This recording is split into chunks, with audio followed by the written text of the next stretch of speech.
মা শুনুন না। হ্যাঁ বলছি, আপনার ছেলে বাজার থেকে একটা এঁচড় নিয়ে এসেছে, কিন্তু কিভাবে কাটতে হয় আমি জানি না। আপনি একটু চলুন না, কিভাবে কাটতে হয় আমাকে একটু শিখিয়ে দেবেন। হ্যাঁ ভগবান, তুমি এত বড় ধেরে একটা মেয়ে, সামান্য এঁচড় তুমি কাটতে পারো না? তা কি জন্য তোমার বাবা মা সাত তাড়াতাড়ি তোমার বিয়ে দিয়ে দিয়েছে? হ্যাঁ, একটা কাজ শিখতে পারোনি?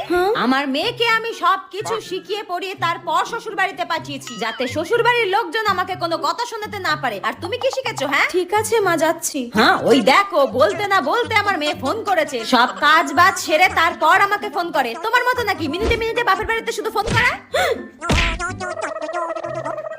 হ্যাঁ মা বল, কেমন আছিস? মা শাশুড়ি শুক্তো রান্না খেতে চেয়েছে, কিভাবে করব বলে দাও। শুক্তো কিভাবে করবি বলে দেব? ঠিক আছে তুই এখন রাখ, আমি তোকে পরে বলে দিচ্ছি। ওই কেমন আছিস জিজ্ঞাসা করছিল। শুনুন মা, আমি সবই শুনতে পেয়েছি, আপনাকে আর ঢং করতে হবে না। বউমাকে টাইট করতে গিয়ে নিজেই টাইট হয়ে গেলাম।